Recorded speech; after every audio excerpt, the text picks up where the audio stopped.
Ada durhaka halus, kita bisa buat contoh begini. Ibu sakit. Ibu sakit. Itu kadang-kadang mau kunjung ibunya yang sakit tuh ngelihat dulu. Ada yang sudah datang belum ke ibu? Ah, belum ada yang datang. Wah, enggak deh, nanti aja. Kalau sudah ada abang yang datang atau saudara datang baru datang. Kenapa? Dia takut menjadi orang yang datang pertama, takut kebetulan obat belum dibeli, takut dia yang suruh belikan obatnya. Halus.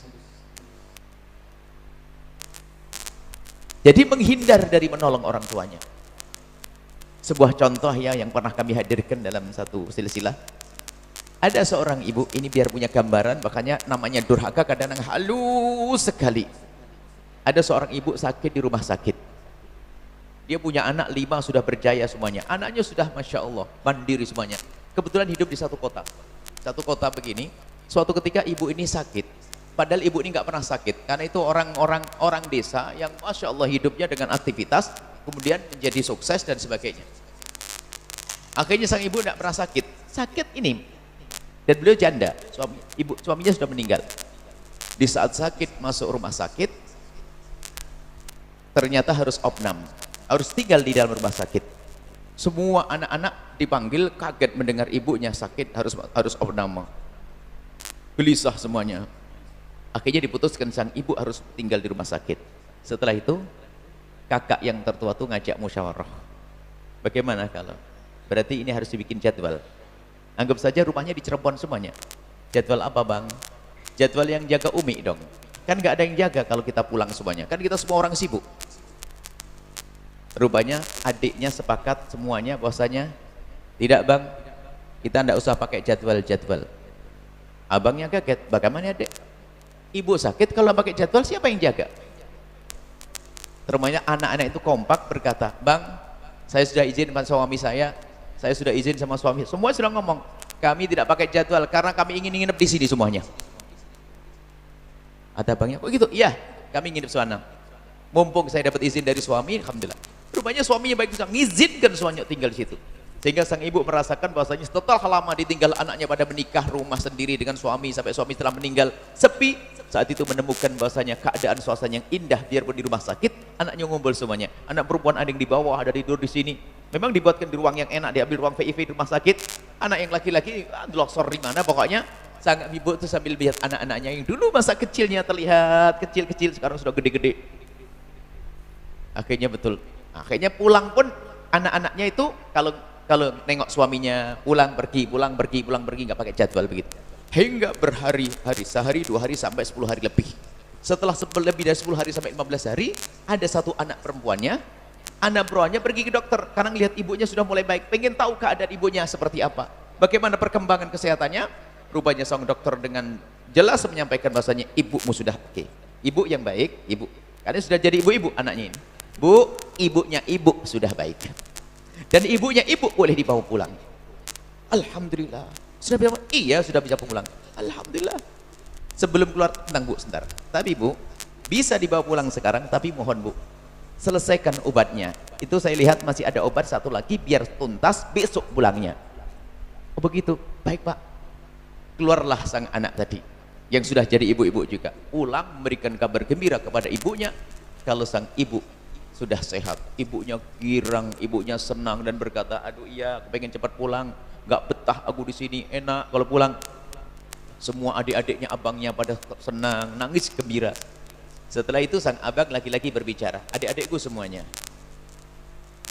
kelihatannya harus yang ngalah. Kalau saat ini ngalah apa bang? Harus ada yang pulang duluan. Kenapa? Bayangkan 15 hari rumah ibu tidak dilihat, kayak apa keadaan rumahnya, kotornya, rusaknya, kamar mandinya seperti apa, kasur ibu bagaimana. Jangan-jangan ibu masuk ke rumah kita, langsung ke rumah ibu langsung sakit lagi. Kata yang lain, biar pembantu aja lah bang bersihkan. Oh enggak, harus anak-anaknya biar tahu kebersihan yang sesungguhnya. Akhirnya semuanya dilihat wajah-wajahnya oleh abangnya, enggak ada yang bergerak. Ayo siapa yang pulang? Tiba-tiba ada anak perempuan yang tadi pergi ke dokter, rumahnya dia sangat cekatan. Bang, biar saya pulang duluan, saya akan bersihkan, saya akan beresi. Ya sudah, kamu pulang duluan. Pulanglah dia, sore itu pulang, dibersihkan kamar mandinya, ranjang dirapikan semuanya, dibuka jendelanya, dibersihkan. Dan begitu semangatnya dia di dalam membersihkan kamar tersebut, rumah sakit apa kamarnya ibunya, dia matikan itu HP. Zamannya zaman HP sudah. HP dimatikan, belum ada WhatsApp, HP dimatikan. Setelah dimatikan, sholat isya tertidur dia.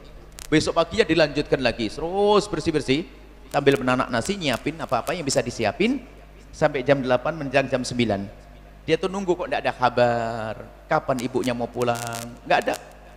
Akhirnya setelah itu dia mengambil HP, baru sadar rupanya HP-nya dimatikan. Setelah dibuka kaget, rupanya kebanyak surat SMS dari abangnya, dari saudara. Kaget, belum sempat membaca SMS, tiba-tiba ambulans sudah ada di depan masuk rumahnya, masuk rumah ibunya. Kaget dia, dibanting itu HP, langsung berdiri menyambut ambulan. Gemeteran takut, kenapa pakai ambulan? Bukankah abang punya mobil yang bagus? Bukankah punya adik punya mobil yang bagus? Kenapa harus pakai ambulan? Jangan-jangan ibu meninggal, jangan-jangan ibu wafat. Dia gemeteran, ketakutan. Belum sempat baca HP, belum sempat ngomong, ambulan sudah di depan mukanya. Setelah ambulan di depan mukanya, keluar abangnya, keluar adiknya, keluar saudaranya. Empat saudaranya keluar. Gemeteran, mana ibu? Keluar susternya satu. Semakin takut dia. Tak tahu yang terakhir ada seorang ibu yang tampak lebih cantik dari sebelumnya. Ternyata ibunya sehat yang sudah bisa berjalan sendiri. Kaget dia, melompat dan dipeluk ibunya. Lalu berkata, abang kenapa kok bikin kaget? Kenapa harus pakai ambulan? Kenapa kok tidak pakai mobil pribadi? Rupanya abangnya berkata, tadi mau pakai mobil pribadi, cuman pakai mobil pribadi terlalu kecil, sehingga kita tidak bisa bareng-bareng. Akhirnya sekalian dah, biar ibu pulangnya enak, nyaman sambil bareng, pakai mobil ambulan dan kita bisa ngeriung bareng-bareng satu mobil. Lihat, anaknya begitu perhatian sama orang tuanya. Indah. Cuman Allah Maha tahu, ini yang perlu kami hadirkan. Allah Maha tahu yang ada di hatinya anak-anak itu. Allah Maha tahu, sebab urusan bekti, urusan hati. Sambung atau tidak dengan orang tuanya.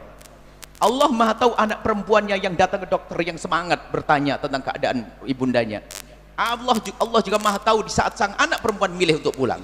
Dia pergi ke dokter bukan hanya bertanya tentang kesehatan ibundanya, tapi juga bertanya tentang biayanya berapa. Kemudian dia milih pulang ke rumah, dia juga punya maksud dalam hatinya. Dia pulang ke rumah dan dia mematikan HP-nya, Allah Maha tahu. Sebetulnya setelah dia tahu biaya rumah sakitnya, kemudian dia milih pulang dan mematikan HP-nya, itu sebetulnya diam-diam dia itu menghindar dari dimintai sumbangan untuk mengeluarkan ibundanya dari rumah sakit. Halus. Biasanya gayanya sok sibuk dengan yang lainnya, biar gak diminta sumbangan. Banyak seorang anak di saat ibunya sakit ogah-ogahan, tahu yang abang, biar abang saja deh yang kaya, abang yang bantu nanti, kan abang kaya. Oh enggak, urusan ibunda biarpun anda paling fakir, anda harus paling banyak kalau anda punya bekti. Kadang ada seorang ibu misalnya bulan Ramadan Allah Lebaran itu mau, nak aku mau ke rumahmu nak ya, nanti bulan Ramadan ya sama kamu nak ya. Iya bu, iya bu, iya bu. Setelah iya tuh telepon sama aja abangnya, bang, abang ibu katanya mau tinggal di rumah saya bang. Oh ya bagus, gak apa-apa nak. Bang, rumah saya kan kecil bang, rumah abang aja yang gede bang ya. Dilempar ke rumah abangnya. Abangnya rumahnya mah gede, tapi jawabnya abangnya gimana? Iya rumah saya gede dek, tapi saya jarang ada di rumah. Kasihan ibu gak ada yang rawat. Lihat anak-anak durhaka, tidak tengi ibunya bingung. Jangan khawatir biarpun rumahmu sangat kecil, ibumu tidak bangga, ibumu kadang-kadang hanya rindu untuk duduk bersamamu. Ini sang anak main lempar, tahu ibunya mau datang, lempar ke abangnya, abang yang lempar ke yang lainnya. Akan tapi kalau anda punya bekti pada orang tua, jika ibundamu ingin datang ke tempatmu, berbanggalah.